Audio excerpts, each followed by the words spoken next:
Picture a Ohio neighborhood waking to the drip of last night's storm. By noon, lawns looked like shallow lakes, and a worried call came from Mary Collins, a 74-year-old widow. Water was creeping into her garage. The HOA board said it was a temporary puddle. Weeks later, a larger storm slammed Maple Ridge, pushed water up foundations, and sent mosquitoes and mold into homes. Residents begged for action. The board shrugged. Then yellow notices appeared on the clubhouse doors.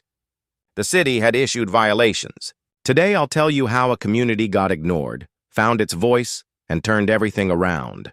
Before we dive in, subscribe and tap the bell so you never miss practical, compassionate homeowner stories like this.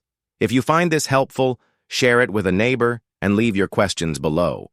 Your experiences teach the community, and together we can turn problems into plans and real progress. On a map, Maple Ridge sits about 30 minutes outside Columbus, Ohio, where the houses carry porches with rocking chairs and summer evenings smell like cut grass and grilled corn. On the sidewalk, you might see George and Evelyn Alvarez, who are both retired and walk every morning. Across the street lives Daniel Cho, a software engineer who likes to tinker with weekend projects. And on the corner, there is Mary Collins, 74, who keeps a bird feeder and calls every squirrel by name. Mary will be the heart of this story, but you will also meet Trina Patel, a calm and practical neighbor, and Bob Henson, the HOA board president who means well but often tries to push problems into the next month's agenda. The property manager, Carla Pierce, is organized on paper and overwhelmed in person. And then there is me, your host for this channel. My role is to walk alongside you like a steady family doctor, listening, translating the complicated parts, and offering a gentle plan to move forward. The first puddle formed in early spring, after a rain that was not unusual at all. It collected at the bottom of Mary's driveway, a polite puddle at first. By the next day, it grew into a shallow pool across the sidewalk, reflecting the maple leaves and the mailbox flag. George lifted his pant legs to fetch Mary's newspaper, gave a quiet whistle and said, "That's new." When something feels off, our bodies tell us with a small alarm. Communities do the same. Trina noticed the strip of ground between her patio and the shared greenbelt remained soft long after the sun returned. Daniel tried pushing a wheelbarrow across his yard and sank an inch into the grass. Meanwhile, Mary's garage floor showed a damp crescent near the back wall. Nothing dramatic, but every day there was a little more. Daniel sent the first email to the HOA board. He attached a photo of his yard, a timestamp, a note about how the water seemed to flow from the streets. Storm grates back toward the houses like a river flowing uphill. Trina chimed in with a polite observation.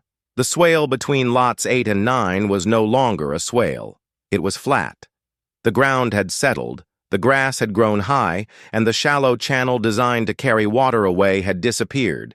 At the monthly board meeting, which took place in the clubhouse with coffee in a big silver urn, concerns were raised.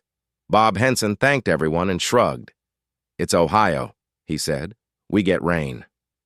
Carla mentioned the landscaping vendor would be reminded to mow closer to the property lines. The board secretary, who handled the minutes with care, wrote, "Homeowner concerns noted. Monitor the situation." Walking home, Mary felt a tired weight in her chest. She did not want to make a fuss. She wanted to knit, watch the Cardinals, and keep the garage tidy for her daughter's visits. But that damp crescent on the floor kept whispering that something was wrong. After a week of sun, the ground should have firmed up. Instead, it stayed spongy. The sidewalk along lots 12 through 14 tilted a fraction of an inch, the kind of thing you notice only when pushing a walker, a stroller, or a rolling trash bin. Mosquitoes arrived early that season, breeding in shallow water that never fully drained. This is where the trusted helper in me wants to pause the story and offer a hand on your shoulder. When you see small changes that do not resolve, especially around water, consider them stories the land is trying to tell. Pay attention to how puddles obey gravity. how they seek the lowest point. If the lowest point is your driveway or your garage, there is a clue about grades and drainage. Daniel did something smart that any of us can do. He took a tape measure and a level out to the swale behind his fence. He set the level on a straight piece of wood and made a quick check. The bubble did not favor the street side. It favored the houses. He filmed a short clip of water trickling backward during a light rain and sent it to the board.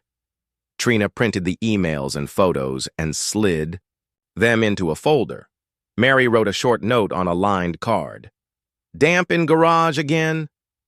At the next meeting, which ran long because budgets were tight, Bob kept the tone friendly. He said the reserve study did not list drainage as a near-term project. Without a line item, he argued, it would be hard to act. He proposed waiting for the annual inspection season. People nodded because they were tired and wanted to go home. The minutes said, "No action at this time." In late May, a storm came through with those rolling Midwestern clouds that look like mountains. The rain hit in sheets, hammered for half an hour, paused, then returned twice as hard. Daniel watched from his window as water rushed toward the sidewalk curb, hit the clogged storm grate, and kept going straight. It found the path over the curb cut, down Mary's driveway, and right into her garage. Mary called Evelyn and asked if George could help move some boxes. When George opened the garage, the water was already an inch deep. He stacked the boxes on plastic bins and set Mary's gardening tools on hooks higher up the wall. He took a photo of the water line for Daniel. Trina arrived with old towels and stacked them at the threshold. There is a certain way neighbors move in an emergency, steady and kind, like a well-practiced team. Later, after the rain eased, they could see a small stream still running across the sidewalk because the grate was covered with leaves and a winter's worth of grit. Daniel opened it with a rake and watched the water swirl down. He called Carla to report what happened and asked for a professional evaluation. Carla was sympathetic. She promised to open a work order with the landscaping vendor, to clear all grates, and to speak with Bob. But another storm came the following week. The same thing happened, and worse. This time, the water soaked into drywall near the back of Mary's garage. The damp crescent became a damp arc. Daniel recorded the flow with his phone again and sent the video link to the board with the subject line. "Urgent drainage issue needs immediate attention. When we serve on boards, we carry a heavy balance. We try to protect the community and the budget at the same time.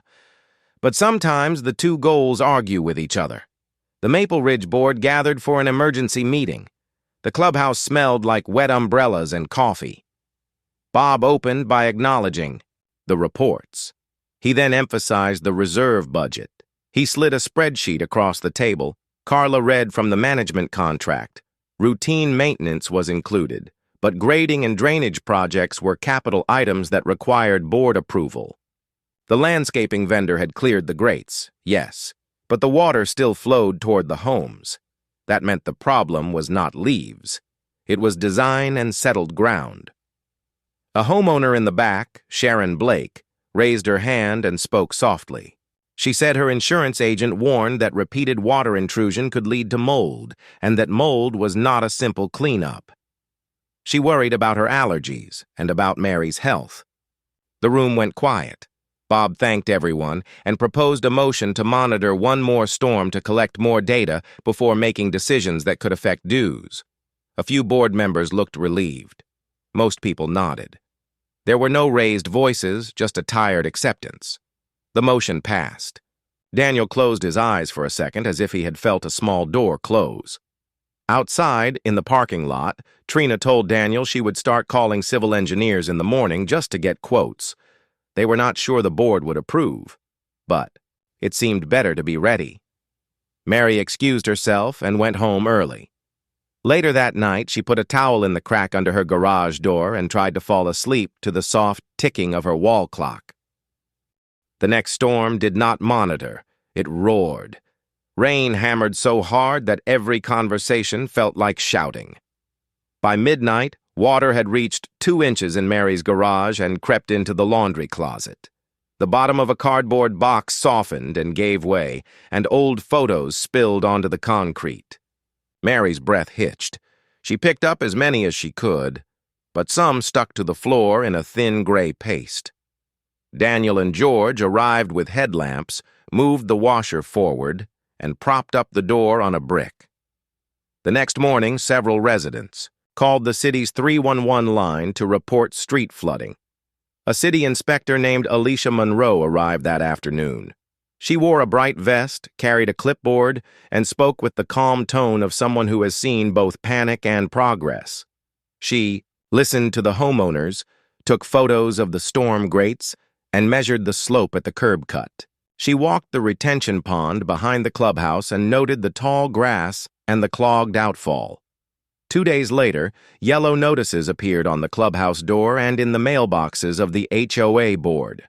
The notices cited the municipal property, maintenance code.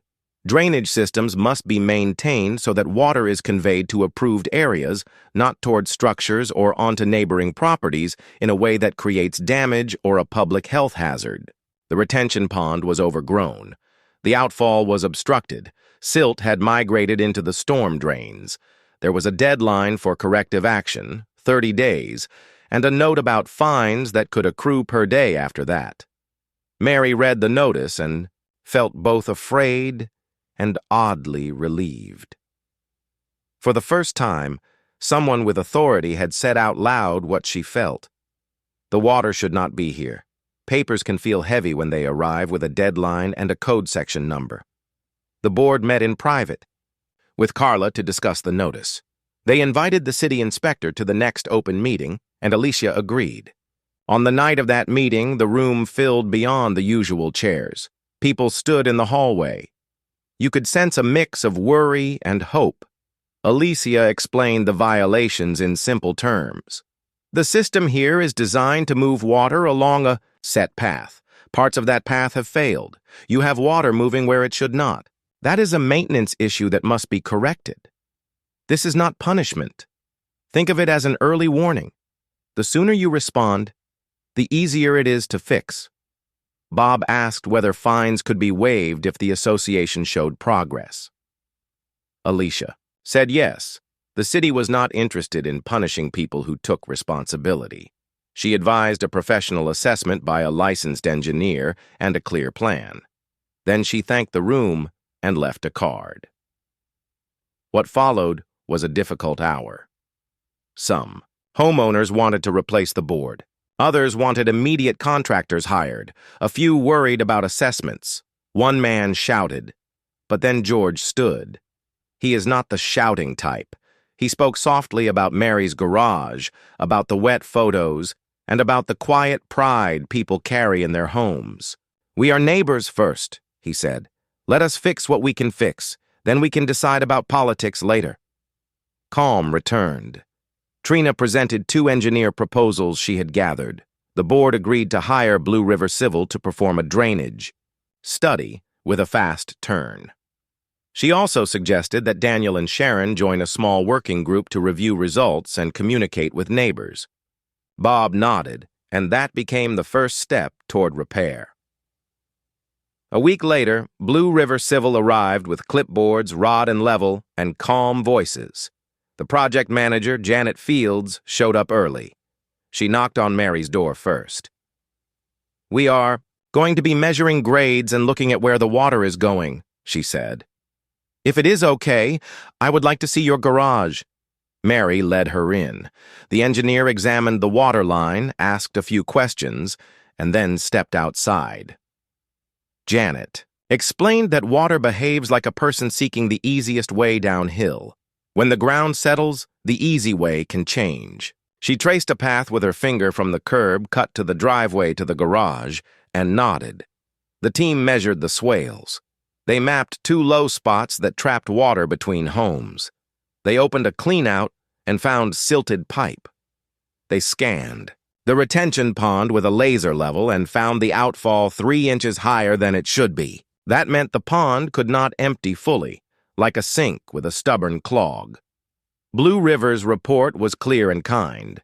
It recommended regrading the swales behind lots 7 through 14, lowering the outfall to its intended elevation, jetting, and replacing sections of the storm pipe where needed, adding 2 catch basins to collect sheet flow near the sidewalks, and installing a shallow French drain along the back of the most affected lots. It suggested replacing corrugated black pipe with smooth wall PVC for durability. The report included a phasing plan, a rough cost, and a schedule. Janet met with the board and the neighbors. She spoke slowly, answered questions, and never rolled her eyes. She explained why grass height matters, why mulch washes, and why small changes add up. She emphasized that acting now would be less expensive than waiting through another season of storms. Money conversations can feel like medical conversations. You worry about the diagnosis and the cost at the same time. The board reviewed the reserve study and found that funds had been set aside for general infrastructure, but not enough for the full scope in 1 year. That meant they could do the worst areas immediately and plan the rest across the next year. Or they could consider a special assessment with a hardship plan. At a community meeting, the chairs were arranged in a circle. I like circles because they equalize the room. Bob opened with a short apology for the delay in action. He admitted that the board had underestimated the problem. He thanked the neighbors who had gathered data, and he thanked Alicia for her clarity. Then he laid out the numbers. Daniel spoke next, not as the loudest voice, but as a translator. He explained that regrading was not cosmetic. It was a medical fix for the land. He made a small sketch of a swale on a whiteboard. Trina described the hardship plan, which allowed seniors on fixed incomes to spread an assessment across 12 months without interest. Sharon asked if the association could do volunteer days to clear debris to reduce costs. Carla said yes, as long as the work was safe and supervised. Mary raised her hand. "I have been in this neighborhood for 14 years, she said. "I know we can be patient. I know we can be fair. I just need a dry garage." There was a pause. Then several people nodded, and quiet voices said, "Yes, let's do this."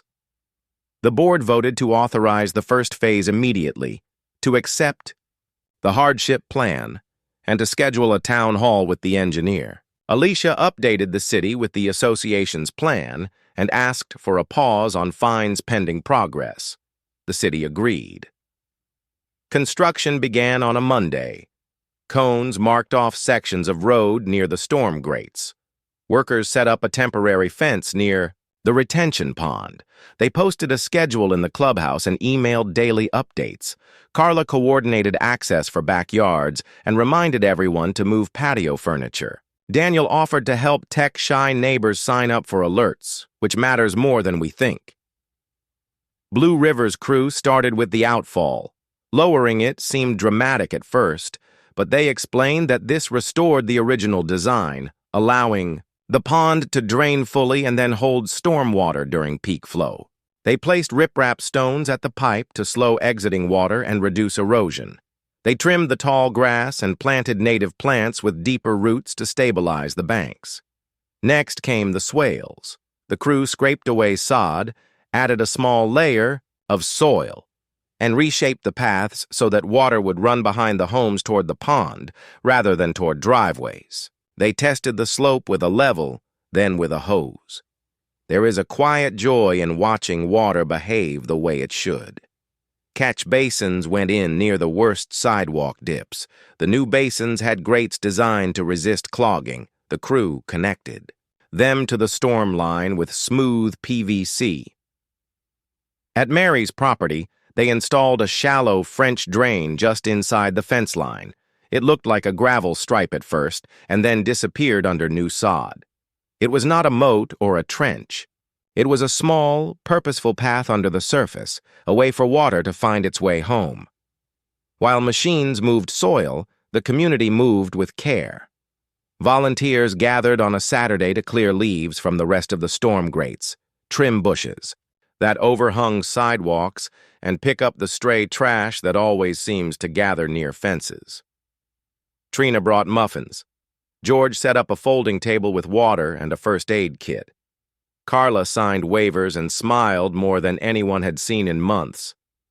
Daniel taught a mini-class under the clubhouse porch on downspouts and splash blocks. He showed how a downspout can dump water right at the foundation if it lacks an extension, and how a $5 piece of plastic can change the path of a gallon in a way that saves a wall. Sharon passed around a list of house numbers where new homeowners needed friendly introductions. They wrote notes and taped them to doors with a little ribbon. Mary stayed near the clubhouse because her yard was still torn up. She held a folder with her insurance papers and old photos that had dried and curled. People sat with her and listened. That detail matters. When we allow someone to tell the story of what was lost, we offer a way for grief to move and settle. You could see relief in Mary's shoulders, the kind that shows up when people believe you. Alicia stopped by in her vest, said hello, and reminded everyone to call her if something felt off. She did not issue any warnings that day. No project moves without a surprise. On day 7, the crew found a section of storm pipe that had cracked near a tree root. The crack had allowed soil to wash in and silt to build up. Replacing it would mean 2 extra days and an additional cost. Bob looked pale. The board met by the clubhouse picnic table, opened the budget again, and worried out loud. Janet, the engineer, pulled up the camera footage from the inside of the pipe and played it on a tablet. She showed the exact crack, the slow swirl of silt, and the way water slowed in that section. She explained why ignoring it would undo the rest of the work. Then she offered a value engineering option: reuse a short section downstream that was in good condition and focus the replacement on the most damaged area. Daniel asked if there was any warranty on the new work. Janet confirmed in writing that Blue River stood behind the repairs. She also provided a maintenance checklist the HOA could follow quarterly to prevent the same issue from returning. That included clearing grates, inspecting swales, and keeping the pond vegetation at the recommended height. They voted to approve the additional work. The crew stayed late and made up a day by bringing in an extra team. Neighbors brought pizza that night and cheered when the backhoe was parked at last. It felt like a community standing around a newborn, taking turns holding something delicate and promising. The test arrived, because in life it always does. A summer storm rolled in at dinner time. It was not a disaster, just a rain with weight. Behind it, people watched from windows. Daniel stood under his porch and filmed. The rain fell, ran across the lawn, hit the new swale, and curved away behind the houses like a ribbon following a line you had drawn with a steady hand. Near the sidewalk, water moved toward the new catch basins with a kind of purpose. The grates swallowed the flow without drama. The retention pond received the water, rose, held, and then, after the rain passed, began to release through the lowered outfall. No one cheered. They exhaled. You could feel lungs unfurl. Mary opened her garage door and stepped onto a dry floor. She looked at the place where the wet arc had once stained the concrete. It was clean and dull and unremarkable, which in that moment felt like a miracle. She called her daughter and held the phone close to her chest while she cried. Later, she set down a dry cardboard box and gently stacked her photos inside. Alicia came 2 days later for a reinspection. She checked the list from her original notice. The grates were clear. The pond was trimmed and draining. The pipe sections had been replaced and documented. The swales looked like swales again. She signed off compliance and noted that fines would not be assessed because the association had responded promptly and with a credible plan. She shook hands with Bob and told the room, "Thank you for taking care of your neighbors." When a story ends with dry floors and quiet hearts, it is easy to forget the hard parts, but the lessons deserve to be named, like prescriptions you can take home. Small signs matter. If a puddle remains where it never did before, if mosquitoes arrive early, if grass stays wet longer than it should, the land is speaking. Listen before. It shouts, collect calm evidence. Photos with dates, short videos of water flow, a simple sketch, and a note of who you spoke with and when. This is not about building a case to attack someone. It is about building a clear picture so people can act, communicate respectfully. Most board members are volunteers trying to do the right thing with limited time and resources. Speak to them as neighbors and insist on momentum. Both can be true at once. Ask for professional eyes. A licensed engineer can see patterns we miss. Their map turns emotion into action. Bring the city in when safety and health are at risk. Code enforcement is not the enemy. Used well, it is a friend who stands beside you and says, "This must be fixed," which can empower everyone to move. Plan for money with kindness. Hardship plans protect neighbors on fixed incomes. Spread costs where you can. Volunteer where it is safe. Maintain, routinely. Clear grates before storms. Keep swales graded, check downspouts for extensions, and keep the pond at the right height. A checklist is a kindness to your future self. As for Maple Ridge, the story did not end with a victory parade. It ended with a community gardening day. Children tossed wildflower seeds near the pond. George put up a simple sign that read, "Thank you for caring."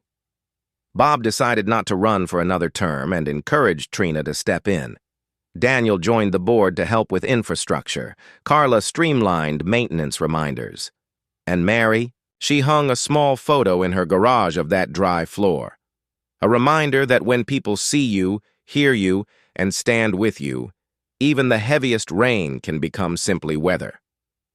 To everyone listening today, especially our seniors who have carried decades of weather and wisdom, please know this: your concerns are not a burden. They are a gift. They help us fix what we can fix together. If your HOA has a drainage story starting to whisper, let this be your nudge to gather a neighbor. Send an email, make a call, and bring in the right help. You deserve a home that is dry, safe, and peaceful, and you are not alone.